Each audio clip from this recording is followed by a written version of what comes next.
find out for ourselves exactly what price does a Canadian boxer pay for following the rainbow across the border. We join the story of 22-year-old Scotty Olson of Edmonton just after he represented Canada in the 1988 Olympics, where he lost in the quarterfinals. Hi, my name is Scotty Olson. I'm from Filter Crew. I was selling vacuums after the Olympics all the way up to the summer of 1989. You just give the 1/4 of a turn, and it slides nicely underneath. Nothing was really happening professionally in Canada, so I drove down to Vegas. It was very hot, no air conditioning. I dressed up in my best suit. I brought a videotape of myself, all my best knockouts in the amateurs, and I tried to film myself. This little dwarf walks in and he says he wants to be a fighter and all that, and at first I thought it was a joke, you know, and I said, get out of here, will you? Then he pulls out a scrapbook and he shows me all these clippings, and he was very, very polite. He was such a nice person that I started feeling terrible. Like I've already abused this kid, geez. And a guy named Bruce Mouse Strauss is sitting around, and he says, was that kid from Edmonton? I used to fight in Edmonton. He said, that's a great fight town. I love it up there. He said, this kid's from Edmonton. He can be a big attraction there. And we brought him back in here and said, okay, let's sit down and talk, and we started hatching out plans where he would live here.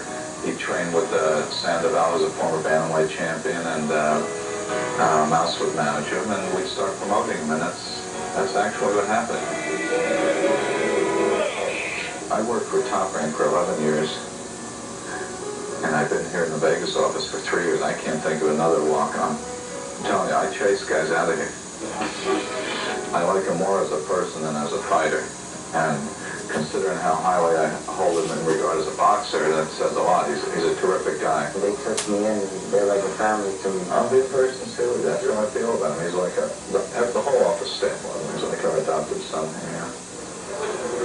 One of the things that impressed us about Scotty Olson was his acute awareness of the hardcore business side of boxing.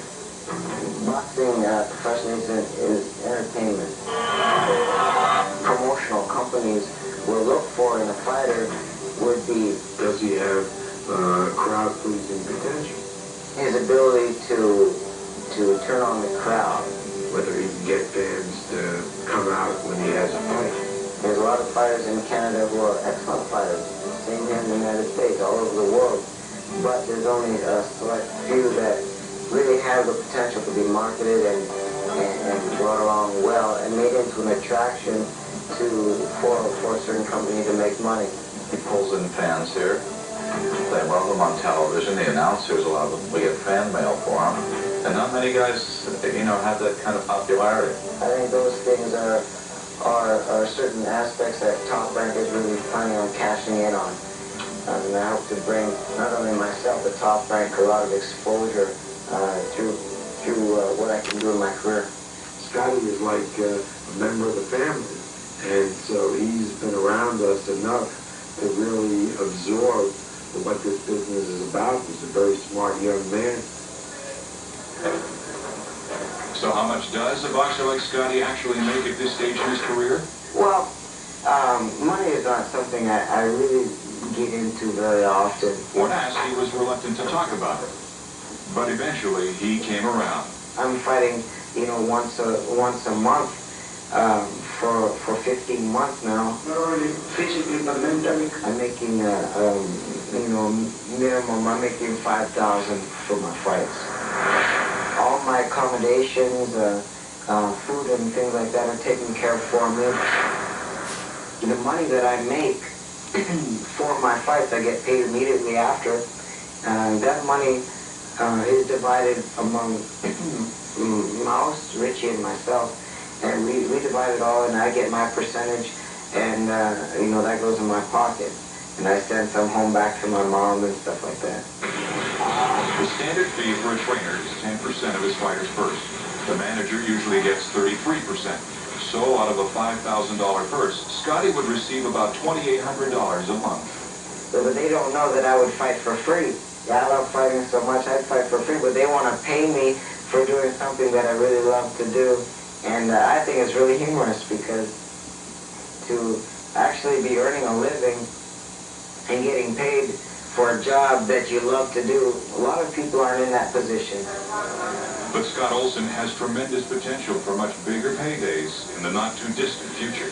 After May 23rd, assuming everything goes well, we're going to shut them down and see how the negotiations are going for the Dave McCauley title fight. Scotty is very, very close to being matched for the world title against Dave McCauley of Ireland, and we think that's a fight that he'll be able to win. Then if all goes well, the next major step in his career would be another world title fight with Michael Carbajal from Phoenix, Arizona. In their first amateur encounter back in 1987, Olson beat Carbajal. But then, in the 1988 Olympic Games, it was Michael Carbajal who ended Scott Olson's dreams of an Olympic medal. Carbajal is also represented by Top Rank. The rumors are, if these two meet in a world title fight, it could be the first $1 million purse in flyweight history. I think that each guy wants to fight the other guy when the time is propitious. That means when each of them could be paid a very substantial purse, then time for that fight will have arrived. I don't want to see these kids fight each other as a friend of both guys, but as a matchmaker, it's my job to try and elevate both guys to the point where that fight makes a lot of sense for them to fight. Oh, but now look at them work. Since they are professional fighters, and that's what they do, they get paid to hit other guys, then the only thing I can do to help them out is to say, boys, you're going to fight, but let's try and make you as much money as we can. And when it's over, let's all still be friends. I'm just hoping that through my success I can bring even more excitement and just create more of a demand for fighters to have opportunities in Canada.